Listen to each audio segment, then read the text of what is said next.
সুনান ইবনে মাজাহ আছে, সহিহ বুখারীতে আছে, সহিহ মুসলিম শরীফেও আছে। এই বর্ণনাকারী সাহাবী কাব বিন মালিক রাদিয়াল্লাহু আনহু, যার সঙ্গে ঘটনা তিনি নিজেই এটা বর্ণনা করছেন।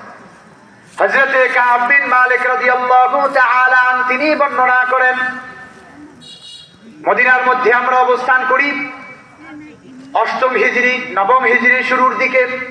নবী দু জাহান সাইয়্যিদুল কাউনাইন একবার বললেন, মুতার যুদ্ধ হয়ে গেছে। মুতার যুদ্ধে রোমান বাহিনীরা পরাজয় বরণ করেছে। এবার যুদ্ধ, তাবুকের যুদ্ধ, ওরা যেহেতু পরাজয় বরণ করেছে, ওরা আবার ৩ লক্ষ সৈন্যবাহিনী নিয়ে আসছে। মুতার যুদ্ধে মুসলমানদের সংখ্যা ছিল মাত্র ৩০০ আর কাফের বাহিনী, অগ্নিপূজক রোমান বাহিনী যারা আছে, রোমানদের সংখ্যা ছিল ১ লক্ষ। এরপর ওরা পরাজয় বরণ করেছে। পরাজয়ের গ্লানি ওরা সহ্য করতে পারে না। ৮ম হিজরির শেষের দিকে ৯ম হিজরির শুরু, এই সময়টাতে মদিনার মধ্যে সাহাবায়ে কেরাম অবস্থান করেন। কাব ইবনে মালিক রাদিয়াল্লাহু আনহু বলেন, নবীজি একবার ঘোষণা করলেন, কে আছো রে, তোমরা সকলে মিলে চলো তাবুকের যুদ্ধের জন্য। তাবুকের প্রান্তরে ৩ লক্ষ রোমান বাহিনী আসছে, একটা সাহাবীও তোমরা মদিনায় অবস্থান করতে পারবা না। চলো, এই যুদ্ধে তোমাদের অংশগ্রহণ করাই লাগবে। ওরা অস্ত্রে সজ্জিত হয়ে আসছে, না হলে ইসলামকে মিটায়া দেবেন। নবীজি মাত্র হাতে গোনা কয়েকজন লোককে, সালাবা আল আনসারীকে রাখলেন, তুমি অমুকের দেখভাল করবা, অমুককে রাখলেন, তুমি রাষ্ট্রীয় কাজ করবা, তুমি মসজিদের ইমাম হবা, তুমি বিচার কার্য পরিচালনা করবা। অল্প কয়েকজন সাহাবীকে রাখিয়া নবী দু জাহান গোটা সাহাবায়ে কেরামের জামাতকে ৩০,০০০ সৈন্য বাহিনী নিয়ে নবীজি ছুটে চললেন তাবুকের প্রান্তরের দিকে। এদিকে নবী দু জাহানের ৫ জন সাহাবী মদিনায় রয়ে গেলেন। নবীজি বলেছিলেন কেউ মদিনায় থাকবে না, ওরা ব্যতীত। কিন্তু ৫ জন রয়ে গেল। ৫ জনের মধ্যে ২ জনের আবার পরে হুশ দেয়, বাচ্চারা কথা বলছেন, এই কথা বলছেন, কথা একটু কথা বলেন। আমি অল্প সময়ে, আমার ১২টার মধ্যে শেষ করতে বলা হয়েছে। আমি অল্প সময়েই অল্প একটু বিষয়, যে ইবাদতগুলো করা, এই যে কবরে যায় শোয়া লাগবে নাকি? কথা শোয়া লাগবে না? এই যে শুইতে যাইতেছি, যে এর আগে দিলের একটা পরিবর্তন দরকার। আল্লাহ আমার চেহারা সুরত কিচ্ছু দেখে না, দিল দেখে। এটার পরিশুদ্ধতা দরকার। এটার পরিশুদ্ধতা সাহাবায়ে কেরামের আমালের মাধ্যমে, ওনাদের থেকেই শিক্ষাটা নেওয়া লাগবে। হযরতে কাব বিন মালিক রাদিয়াল্লাহু তাআলা আনহু ডাকিয়া বলেন, শোনো রে, আমি বর্ণনা করি। হযরতে কাব বিন মালিক বলেন, ৫ জন আমরা রয়ে গেলাম, এর মধ্যে ২ জনের হুশ আসলো। এ ২ জন আবার তাবুকের প্রান্তরে চলে গেলেন। আমরা ৩ জন রয়ে গেলাম, আমি কাব বিন মালিক, হিলাল ইবনে উমাইয়া, মুরারা ইবনে রাবিআ, এই ৩ জন সাহাবী আমরা মদিনায় রয়ে গেলাম। এর মধ্যে হিলাল ইবনে উমাইয়া হলো বদরের সাহাবী। আমরা যে মদিনায় রয়ে গেলাম, আমরা কেউ মুনাফিক ছিলাম না। ফল কাটার সময় আসছে, এজন্য যুদ্ধে চলে গেলে মাসের পর মাস টাকা লাগবে, ফল কাটা যাবে না। এজন্য ভাবছিলাম যে ফলটা কেটেই তারপরে যাই, ২-১ দিন পরে ভালো একটা বাহন নিয়ে আমরা নবীজির সঙ্গে কাফেলায় মিলিত হয়ে যাব। হযরতে কাব বিন মালিক রাদিয়াল্লাহু তাআলা আনহু যে ভাবনা, সেই কাজ করতে চেয়েছিলেন কিন্তু করতে পারেন নাই। এদিকে নবীজি তাবুকে প্রান্তরে চলে গেছেন। নবীজি জিজ্ঞাসা করলেন, কি আবু বকর, ওমর, আমার কাব বিন মালিক কই, অমুক অমুক সাহাবী কই? নবীজি সাহাবায়ে কেরামকে সন্তানের মতোই মহব্বত করতেন। অনেকে অনেক রকম কথা বললো, কিন্তু নবীজি বললেন, চুপ থাকো। হযরতে কাব বিন মালিক রাদিয়াল্লাহু তাআলা আনহু, নবীজির বিশ্বাস ছিল কাব মুনাফিক হতে পারে না। কাব বিন মালিক রাদিয়াল্লাহু তাআলা আনহু বলেন, ওদিকে রোমান বাহিনীরা মুসলমানদের খোঁজ নিতে আসছে, গোয়েন্দা দিয়া রাতের বেলায় যখন খোঁজ নিতে আসছে, নবীজি বলে দিয়েছেন যে প্রতি ১০ জনের জন্য একটা করে চুলা জ্বালাবা। ৫০ জনের খাবারও এক চুলায় বানানো যায়, কিন্তু ১০ জনের জন্য একটা করে চুলা জ্বালাবা। এতে করে পুরো মাঠ বরাবর পুরা ময়দানটা আলোয় আলোকিত হয়ে যাবে। মনে হবে মুসলমান বাহিনী অনেক বড় বাহিনী নিয়ে আসছে যুদ্ধের কৌশল হিসাবে।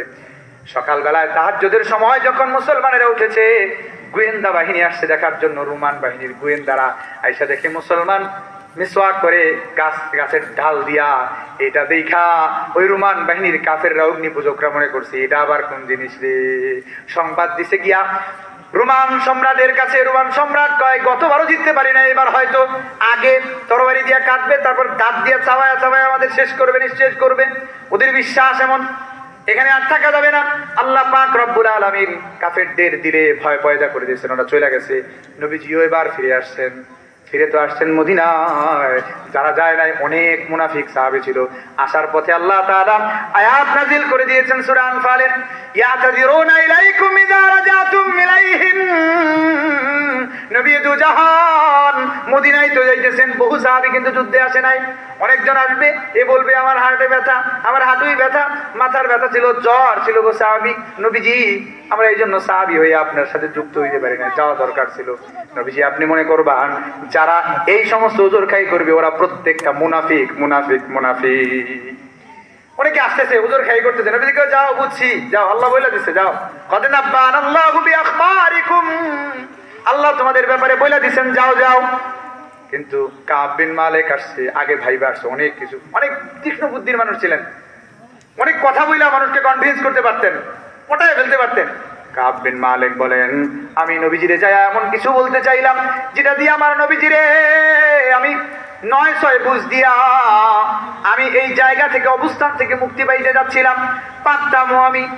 কিন্তু আমার নবীজির কাছে যাওয়ার পরে মসজিদে নববীতে গিয়া ঢুকছি, ঢোকার পরে নবীজির সামনে গিয়া বসছি। as-sadiqul masduqul amin, নবীজির নূরের চেহারাটা দেখা আমি আর সামনে কোনো কথা বাড়াইতে পারি নাই। যা বানায় নিয়ে গেছিলাম সব কথা আমার দিল থেকে উড়ে গেছে, আমি আর কোনো কথাই বলতে পারি না। সত্য কথাটা বলা ছাড়া আমি আর কিছুই বলতে পারলাম না। জোরে কোন সুবহানাল্লাহ। হযরতে কাব বিন মালিক রাদিয়াল্লাহু আনহু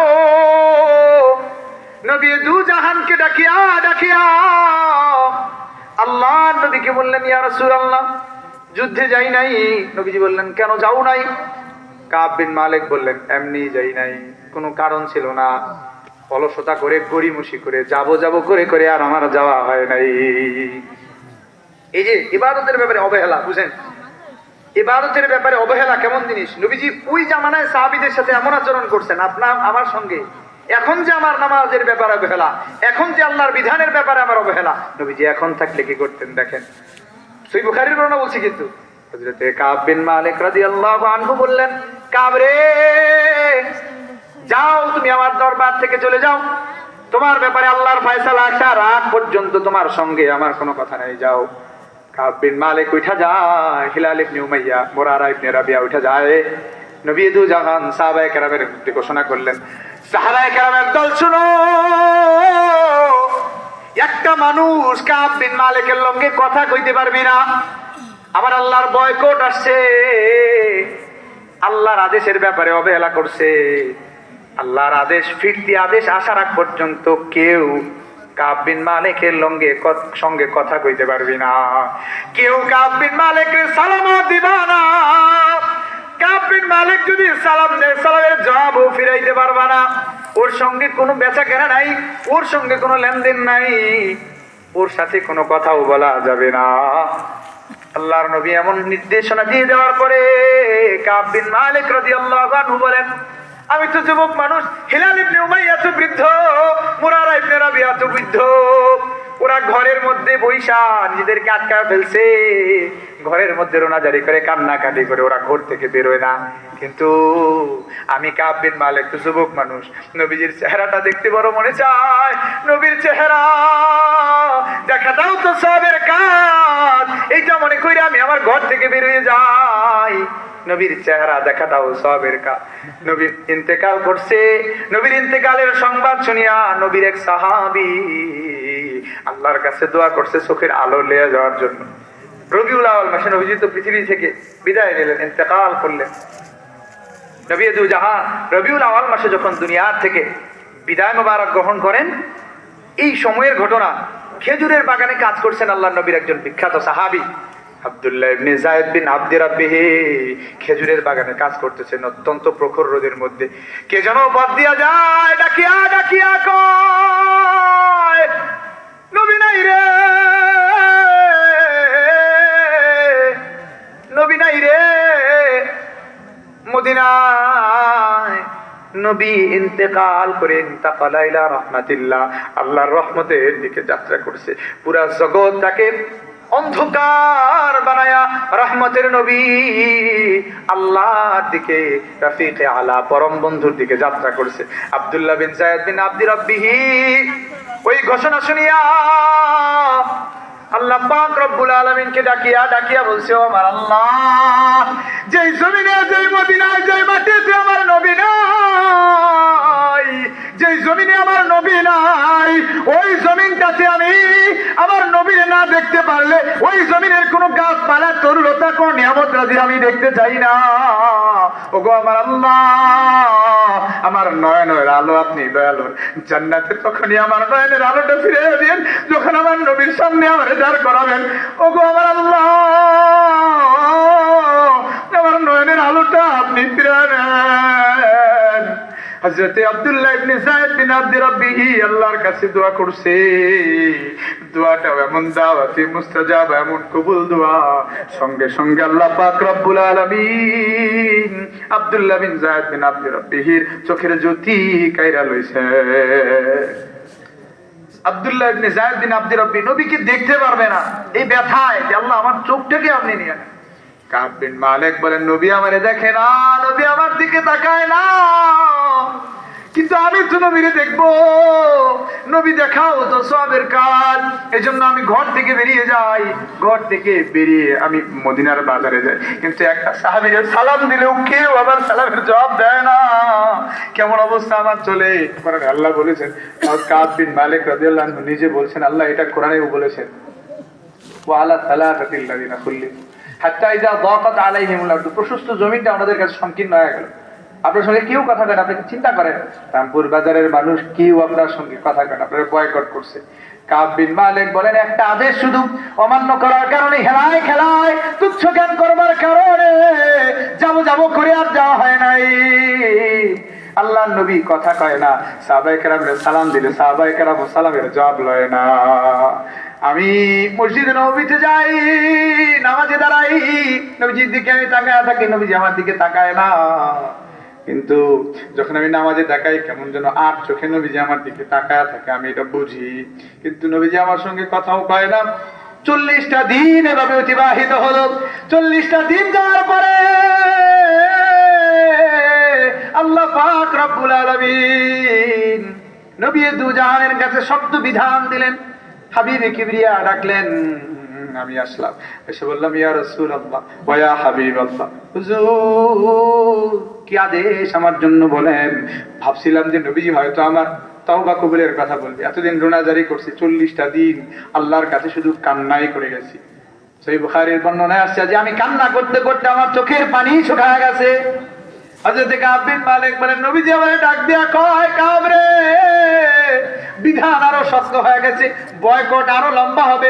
40 দিন পার হইছে, কারো সঙ্গে কথা বলতে পারো না। এবার ঘরে তো বিবিটা আছে, বিবির লগে তো কথা কম, ঘরের বিবিটার সঙ্গে আজকে থেকে আর কথা বলা যাবে না। কাব বিন মালিক রাদিয়াল্লাহু আনহু বলেন, আমি শুধুমাত্র এতটুকু বললাম, ইয়া রাসূলুল্লাহ, আমি কি আমার বিবিরে তালাক দিয়ে দিমু নাকি আপনি বাপের বাড়ি পাঠায়া দিমু?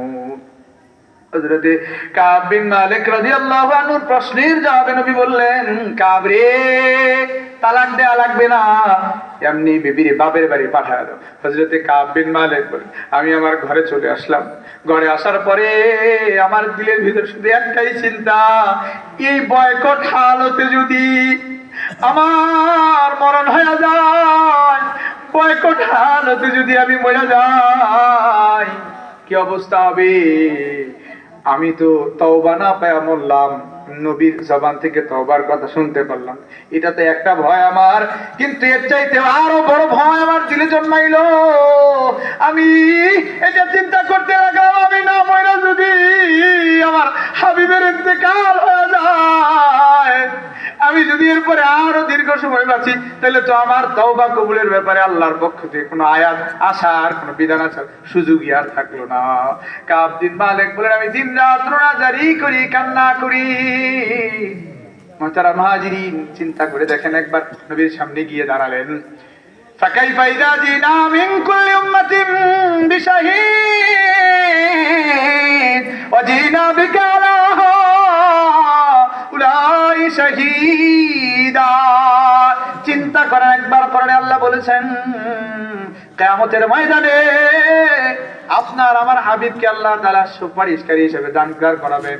নবী যদি এবার দাঁড়ায় কয় যে রামপুরের মানুষগুলোর আমি আর চিনি না, শাফাত যদি নবী না করে, যদি নবী দুজাহান কয় ওদের শাফাত আমার কাছে নাই, নবীর সামনে যদি আমাদের সামনে নবীর সামনে যদি পর্দা পড়ে যায় কি উপায় হবে?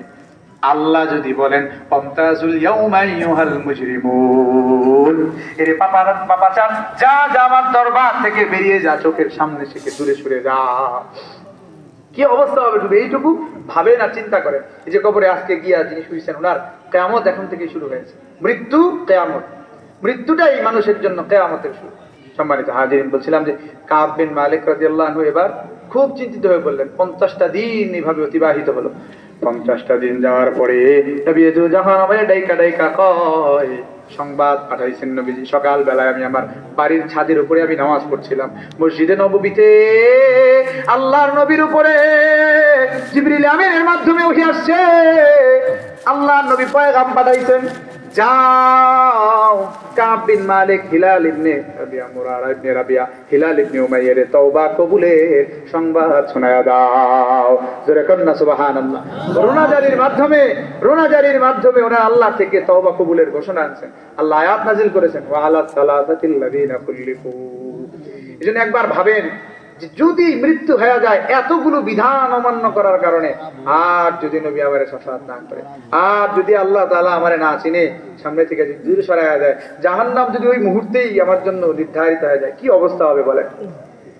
সম্মানিত হাজিরিন, বলছিলাম যে কবরের কয়েকটা কথা বলবো। এই একটা হাদিস শোনাবো, এটা শোনানে তিরমিজির বর্ণনা, হযরত আবু সাঈদ আল খুদরি রাদিয়াল্লাহু তাআলা আনহু তিনি বর্ণনা করছেন। কবরের অবস্থাটা কি হবে আমার আপনার, যে এই অবস্থানটা যেভাবে চলতেছি, কেমন যেন সাহাবায়ে কেরামের একটা জামাতকে নবীজি কথাগুলো বলছেন আমাদের সঙ্গে পুরো কি ফিট খায়। আমরা যেই কথা যেভাবে চলি চলাফেরা করি, সাহাবায়ে কেরামের ওই রকমের একটা অবস্থা আমাদের মাঝে প্রাথমিক ছিল। এই জন্য নবীজি কথাগুলো বলছেন কেমন যেন আমাদের কি বলতেছেন। হযরতে আবু সাঈদ আল খুদরি রাদিয়াল্লাহু তাআলা তিনি বর্ণনা করেন, খারাজা রাসূলুল্লাহ সাল্লাল্লাহু আলাইহি ওয়াসাল্লাম মুসাল্লা, নবীজির অভ্যাস ছিল নামাজের সময় হলে হুজরা থেকে বেরোতেন, নামাজে গিয়ে দাঁড়াতেন।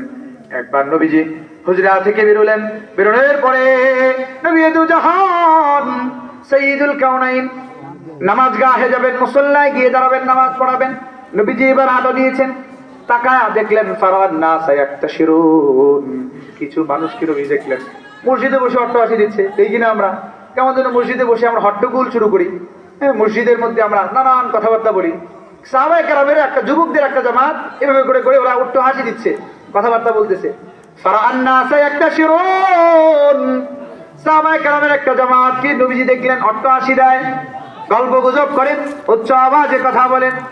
নবী দু জাহান এই অবস্থাটা দেখিয়া নামাজ গাহে না যাইয়া সাহাবায়ে কেরামের সামনে আসিয়া ভাষণ দিলেন। নবীজি বলতে লাগলেন, লাউ আকতারতুম যিকরা হাদিমিল লাযাতিল মাউত, যে মৃত্যু তোমার নাম ও নিশানা পর্যন্ত মিটা দেবে, সেই মৃত্যুর কথা তুমি যদি বেশি পরিমাণে স্মরণে রাখতে, লাশাগালাকুম আম্মা আরা, তাহলে আমি তোমাদের এই অবস্থার মধ্যে দেখতাম না। আজকে যে অট্টহাসি দাও, আজকে যে অবস্থা তোমাদেরকে আমি দেখলাম, যে অবস্থার মধ্যে পেলাম, এই অবস্থায় তোমাদেরকে আমি দেখতাম না। তোমাদের এই যে অবস্থা চলতেছে, এই অবস্থা থেকে তোমরা কিভাবে উঠে আসবা, নবীজি এটা এবার বলতে লাগে। এই কথাগুলো বাজান আমি আপনাদের পায়ে হাত দিয়ে বলি, আমি অল্প কয়েকটা সময় কথা বলি।